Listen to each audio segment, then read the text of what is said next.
Hello साथियों, मैं राजकुमार बहुत बहुत स्वागत करता हूं आप सभी का पीवीआर स्टडी में। आज एक बहुत बड़ी अपडेट आ रही है कि तीनों कृषि कानून को माननीय प्रधानमंत्री जी ने वापस लेने का ऐलान कर दिया है।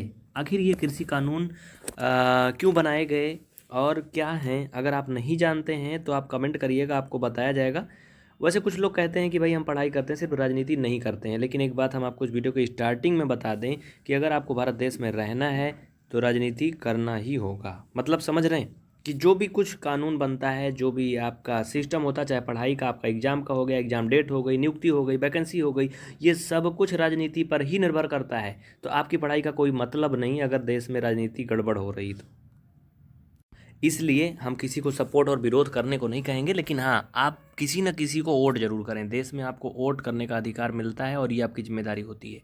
फिलहाल देखिए ये न्यूज़ में क्या है। प्रधानमंत्री जी ने इस कानून को वापस लेकर के राजनीतिक दलों पर गहरी चोट पहुंचाई है, ऐसा इन लोगों का कहना है, मीडिया वालों का। ये खबर आज तक की है। 19 नवंबर को दोपहर 2:32 पर अपडेट किया है कुबूल अहमद जी ने। आप लोग कमेंट करके बताइएगा कि ये कानून क्यों वापस लिया गया। यूपी में जो चुनाव है 2022 उसको देखते हुए वापस लिया गया, या फिर किसानों की जो आंदोलन की इतनी कड़ी मशक्क़त थी उसको देखते हुए लिया गया। ये अगर कृषि कानून किसानों के हित में था तो वापस क्यों लिया गया, और अगर ये हित में नहीं था तो क्यों बनाया गया? आप लोगों के पास अगर इसका जवाब है किसी के पास तो आप कमेंट करिएगा। इसमें राजनीति की कोई बात नहीं, लेकिन देश का ये सबसे बड़ा मुद्दा था, इसलिए आप लोगों को भी जानना जरूरी है। इसमें 3 हेडलाइन है, आप इसे देख सकते हैं। कृषि कानून को पीएम मोदी ने वापस ले लिया है। पश्चिमी यूपी में बीजेपी की राह आसान होगी। भाई इसमें तो राजनीति की सीधी सीधी बात है। पश्चिमी यूपी के किसान ज़्यादा विरोध कर रहे थे और यूपी में चुनाव है अगले आने वाले 6 महीने के अंदर। इस वजह से इस कृषि कानून को वापस लेकर के किसानों को एक बार फिर से गदगद करने का काम हमारी सरकार ने किया है। अच्छी बात है, बहुत अच्छा है। चलिए आगे देखिए। इसमें यहाँ पर आप सबको पता है सब कुछ राजनीति वाला ही बात है। 2017 में सत्ता का वनवास को ख़त्म करने में सफल रही थी कौन? भारतीय जनता पार्टी, यानी कि देशभक्त पार्टी बीजेपी। इसमें कोई गड़बड़ नहीं है। आगे देखिए। कृषि कानून पीएम ने लिया वापस। ये सब वही कुछ बदल बदल करके दिखाया है, बाकी कुछ किया नहीं है कुल मिला करके। हाँ, आप लोग सोच रहे होंगे आखिर कृषि कानून था क्या, तो मैं उसके बारे में थोड़ा आपको बता दूं 1 मिनट के अंदर। लेकिन उसके लिए आप यहाँ पर एक चीज़ और भी कुछ उसके पहले देख लीजिए कि माननीय प्रधानमंत्री जी ने सिर्फ कृषि कानून को ही वापस नहीं लिया है, बल्कि गुरु नानक जयंती के मौके पर कृषि कानूनों को निरस्त करने का फैसला लिया। उसके साथ साथ पीएम मोदी ने देशवासियों से माफ़ी मांगते हुए तीनों कानून को वापस लिया। भाई इसमें कौन सी गलती थी? माफ़ी मांगने की कौन सी बात थी?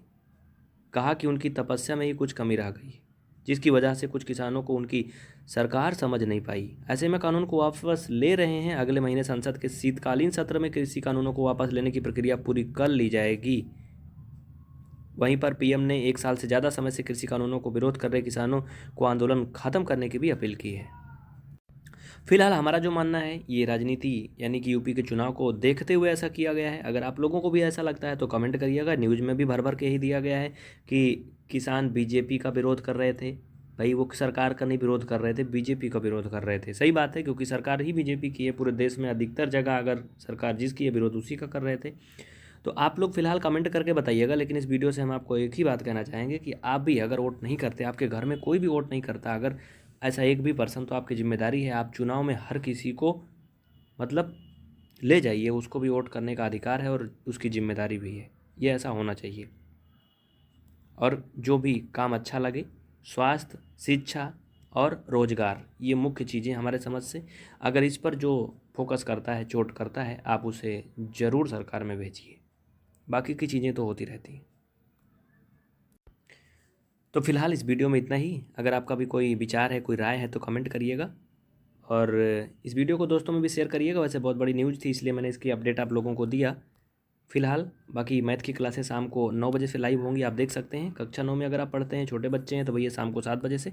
बहुत बहुत थैंक यू। डीएलएड वाले यानी कि बीटीसी वालों की क्लास रात 10 बजे से होगी।